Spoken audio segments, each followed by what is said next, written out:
Ready? 3, 2, 1, start. Passage 15. The learned Solicitor General submitted that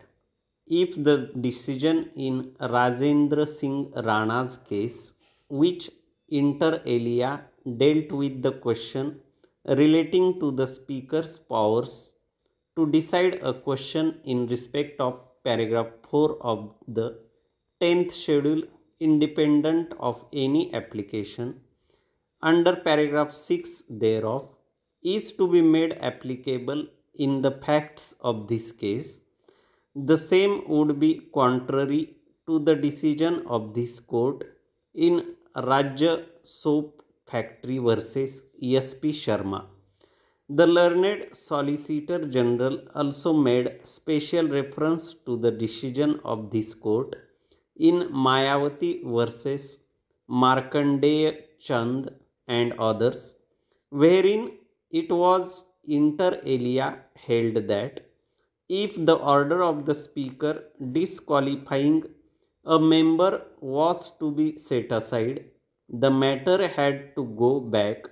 to the Speaker for a fresh decision, since it was not the function of this court to substitute itself in place of the Speaker and decide the question which had arisen in the case. Para.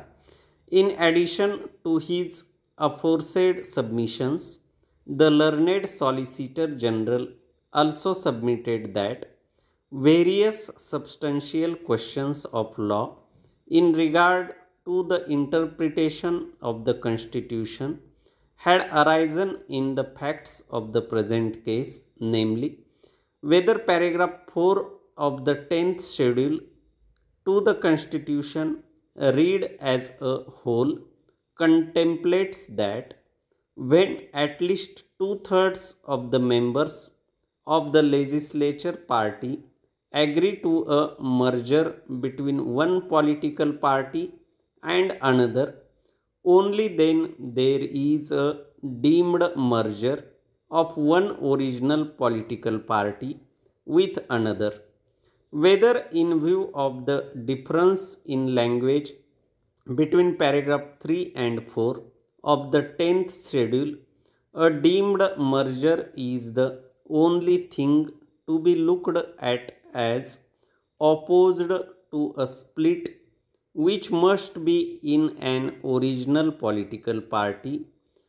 cumulatively with a group consisting of not less than one third of the members of the legislature party. Whether post merger, those who do not accept the merger are subject to the anti defection law prescribed in the 10th schedule, whether there is a conflict between the five judge benches in Rajendra Singh Rana versus Swami Prasad Maurya as against Supreme Court Advocate on Record Association case SCC 409. What is the status of an unattached member in either House of Parliament or in the state legislature? Whether in view of Article 212, Speaker is subject to the jurisdiction of court as such. Para. According to the learned Solicitor General, the aforesaid question, which involved interpretation of the Constitution, were required to be decided by a bench of not less than 5 judges in view of the constitutional mandate in Article 145 of the Constitution. Before a final decision was taken in these appeals, appearing for Sri Kuldeep Bishnoi, the respondent number 1 in the appeals preferred by the Speaker, Haryana Vidhan Sabha, and the 5 MLAs against whom disqualification proceedings were pending, Mr. Yan Gupta, learned senior advocate at the very threshold of his arguments submitted that this was a case which clearly demonstrated how the process of law was being misapplied and misused by the Speaker of the Haryana Vidhan Sabha so as to defeat the very purpose and objective of the anti-defection law as contained in the 10th schedule to the Constitution para. Mr. Gupta emphasized in great detail the manner in which the Speaker had deferred the hearing of the disqualification petitions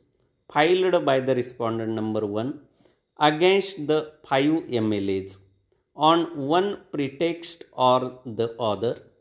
despite the fact that the applications for disqualification under paragraph 4 of the 10th schedule to the Constitution had been made as far back as on 9th December 2009. Mr. Gupta submitted that till today the said disqualification applications are pending decision before the Speaker, and since such delay in the disqualification proceedings was against the very aim and object of the 10th schedule to the Constitution, the division bench of the High Court had no other option but to pass appropriate orders by invoking jurisdiction under Order 41, Rule 33 of the Code of Civil Procedure. In effect, the entire burden of Mr. Gupta's submissions was directed against the prejudice caused to the respondent number 1 on account of the inaction on the part of the Speaker in disposing of the pending disqualification petitions within a responsible time. Mr. Gupta sought to justify the impugned order passed by the division bench of the High Court on the ground that, on account of the deliberate delay on the part of the Speaker in allowing the 5 dissident MLAs from continuing to function as members of the House despite their violation,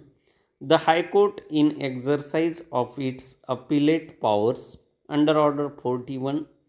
gave interim direction so as to ensure that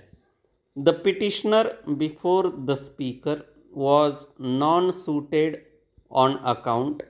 hence the Speaker not to delay the disqualification of the said 5 MLAs.